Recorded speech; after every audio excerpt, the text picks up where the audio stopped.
পদ্ম পুরাণ হইতে ভগবদ গীতার ৫ম অধ্যায়ের মহিমা। ভগবান শিব বললেন, হে প্রিয় পার্বতী, আমি এখন তোমাকে শ্রীমদ্ ভগবদ গীতার ৫ম অধ্যায়ের মহিমা শোনাব। দয়া করে মনোযোগ দিয়ে শ্রবণ কর। গৌড় দেশে নরসিংহ নামে এক রাজা বাস করতেন। তিনি এতটাই শক্তিশালী ছিলেন যে দেবতাদেরকেও পরাজিত করতে সক্ষম ছিলেন। তার সেনাবাহিনীতে সর্বমেরুণ্ড নামে এক সাহসী সেনাপতি ছিলেন, কিন্তু তিনি অত্যন্ত লোভী ছিলেন। তিনি গৌড়রাজকে হত্যা করে সিংহাসনে বসার জন্য রাজকুমারের সাথে গোপন ষড়যন্ত্র করেন, কিন্তু তার পরিকল্পনা সফল হওয়ার আগেই তিনি কলেরায় আক্রান্ত হয়ে মারা যান। পরবর্তী জন্ম তিনি সিন্ধু দেশে ঘোড়া হয়ে জন্মগ্রহণ করেন। তিনি অতীব সুন্দর দ্রুতগতি সম্পন্ন ঘোড়া হিসাবে পরিচিত ছিলেন। একদিন গৌড় দেশের একজন ঘোড়া ব্যবসায়ী আকর্ষিত ঘোড়াটিকে গৌড় দেশের রাজাকে অধিক মূল্যে বিক্রয়ের উদ্দেশ্যে ঘোড়াটিকে ক্রয় করেন। ব্যবসায়ী ঘোড়াটিকে নিয়ে গৌড় রাজ্যের রাজপ্রাসাদের বাইরে দাঁড়িয়ে প্রহরীকে তার আগমনের উদ্দেশ্য রাজাকে জানাতে বললেন। রাজা প্রাসাদের বাইরে এসে ঘোড়াটিকে দেখে পছন্দ করেন এবং ব্যবসায়ীর চাহিদার অধিক ধন প্রদান করে ঘোড়াটিকে ক্রয় করেন। কিছুদিন পর রাজা শিকারে যাওয়ার সিদ্ধান্ত নিয়ে সেই ঘোড়ায় চড়ে তিনি বনের দিকে রওনা হন। জঙ্গলে একটি হরিণ দেখতে পেয়ে তিনি হরিণকে তাড়া করলেন। হরিণ যেদিকে যায় ঘোড়ায় বসে রাজা হরিণকে সেদিকেই অনুসরণ করে চলতে থাকেন। অনেকক্ষণ তাড়া করার পরও হরিণ নাগালে না আসায় ঘোড়াটি খুব ক্লান্ত হয়ে পড়ে। রাজা বিশ্রামের জন্য ঘোড়া থামালেন। ঘোড়াটিকে একটি গাছের ডালে বেঁধে তিনি নিজেই একটি বড় পাথরের উপর বসে পড়লেন। কিছুক্ষণ পর রাজা দেখতে পেলেন একটি চর্মপত্রের টুকরো বাতাসে উড়ে এসে তার পাশে পাথরের উপর পড়ে। সেই চর্মপত্রের উপর শ্রীমদ্ ভগবদ গীতার ৫ম অধ্যায়ের অর্ধেক শ্লোক লেখা ছিল। রাজা পড়তে শুরু করলেন। তার মুখ থেকে প্রথম শ্লোক বের হতেই ঘোড়াটি মাটিতে পড়ে দেহত্যাগ করেন। রাজা বিস্মিত হয়ে প্রত্যক্ষ করলেন ঘোড়ার দেহটি এক অতীন্দ্রিয় চতুর্ভুজ রূপ ধারণ করল এবং তৎক্ষণাৎ একটি পুষ্প বিমান এসে শ্রী বিষ্ণুর বৈকুণ্ঠ ধামের উদ্দেশ্যে প্রস্থান করল।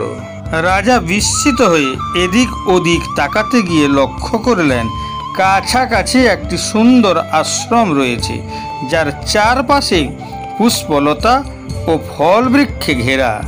সেই আশ্রমে বসেছিলেন এক ঋষি, যার ইন্দ্রিয়ের উপর সম্পূর্ণ নিয়ন্ত্রণ ছিল। রাজা সেই ঋষিকে শ্রদ্ধা ভরে হাত জোড় করে জিজ্ঞাসা করলেন, হে মহাত্মা, আমার ঘোড়া কি করে বৈকুণ্ঠ লাভ করতে সক্ষম হলো? ঋষির নাম বিষ্ণু শর্মা উত্তরে বললেন, হে রাজন, এই ঘোড়া পূর্বে আপনার সেনাবাহিনীর একজন সেনাপতি ছিলেন, যিনি সর্বমেরুণ্ড নামে পরিচিত ছিলেন। তিনি আপনার রাজকুমারের সাথে পরিকল্পনা করে আপনাকে হত্যা করে সিংহাসন দখলের ষড়যন্ত্র করেন, কিন্তু পরিকল্পনা সফল করার আগেই কলেরায় আক্রান্ত হয়ে তার মৃত্যু হয়। তারপরে তিনি সেই ঘোড়া হিসাবে জন্ম নিয়ে আপনার সেবায় উপস্থিত হন। দৈবক্রমে তিনি আপনার মুখ থেকে শ্রীমদ্ ভগবদ গীতার ৫ম অধ্যায়ের প্রথম শ্লোক শুনে ঘোড়ার দেহ ত্যাগ করে বৈকুণ্ঠে গমন করেন। রাজা সেই ঋষিকে শ্রদ্ধা নিবেদন করে তার রাজধানীতে ফিরে আসেন এবং সেই চর্মপত্রে যা লেখা ছিল তা বারবার পাঠ করতে থাকেন। এইভাবে কিছুদিন পর তিনি তার পুত্রকে গৌড় দেশের রাজা হিসাবে প্রতিষ্ঠিত করে বনে গিয়ে বনবাসের জীবনযাপন শুরু করেন। সেখানে তিনি নিয়মিত শ্রীমদ্ ভগবদ্ গীতার ৫ম অধ্যায় পাঠ করেন এবং অবশেষে দেহত্যাগ করে পুষ্প বিমানে চড়ে ভগবান বিষ্ণুর বৈকুণ্ঠ ধাম লাভ করেন। ভগবান শিব কহিলেন, হে পার্বতী, মরলোকের কোনো মানুষ যদি শ্রদ্ধা ভক্তি সহকারে নিয়মিত শ্রীমদ্ ভগবদ্ গীতার ৫ম অধ্যায় পাঠ কিংবা শ্রবণ করেন, তবে দেহত্যাগের পর তিনি সমস্ত পাপ থেকে মুক্ত হয়ে শ্রী বিষ্ণুর বৈকুণ্ঠ ধাম লাভ করেন। শ্রীমদ্ ভগবদ্ গীতা ৫ম অধ্যায় পুরুষোত্তম যোগ এই অধ্যায়ের সারাংশ। পূর্ববর্তী অধ্যায়ে শ্রীকৃষ্ণ ব্যাখ্যা করেছিলেন যে প্রাকৃত শক্তির ৩টি গুণ অতিক্রম করে মনকে জগৎ থেকে বিচ্ছিন্ন করে কেবল ভগবানের সাথে যুক্ত হয়ে একজন ব্যক্তি তার ঐশ্বরিক লক্ষ্য অর্জন করতে পারে। তাই সংসার প্রকৃতিকে বোঝা অত্যন্ত জরুরি। এই অধ্যায়ে শ্রীকৃষ্ণ অর্জুনকে জগতের প্রতি আসক্তিহীন হওয়ার জন্য একটি প্রতীকী শৈলীতে বস্তু জগতের প্রকৃতি ব্যাখ্যা করেছেন। তিনি উপর থেকে নিচ পর্যন্ত বস্তু জগৎকে একটি বটবৃক্ষ বা অশ্বত্থ বৃক্ষের সাথে তুলনা করেছেন।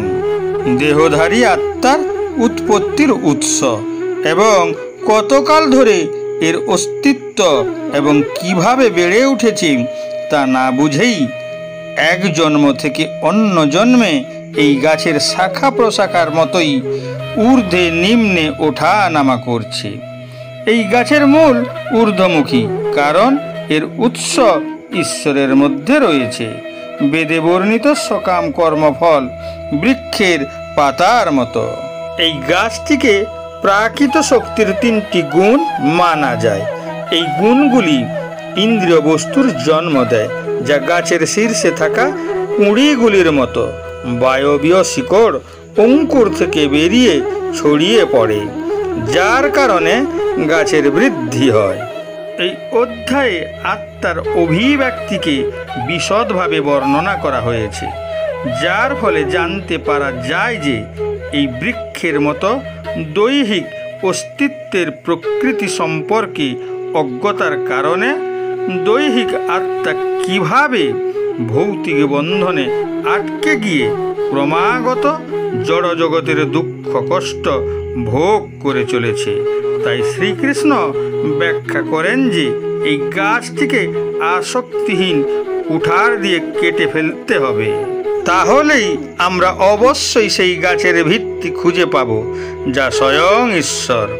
পরম উৎস ঈশ্বরকে খুঁজে পাওয়ার পর আমাদের এই অধ্যায়ে বর্ণিত পদ্ধতি অনুসারে তাঁর প্রতি নিজেকে আত্মসমর্পণ করতে হবে। তবেই আমরা ঈশ্বরের ঐশ্বরিক জগৎ লাভ করতে সক্ষম হব, যেখান থেকে আমরা পুনরায় এই পার্থিব জগতে ফিরে আসব না। শ্রীকৃষ্ণ আরও বর্ণনা করেছেন কিভাবে এই পৃথিবীতে জীবের আত্মা ঐশ্বরিক, কারণ তারা তাঁর অবিচ্ছেদ্য অংশ।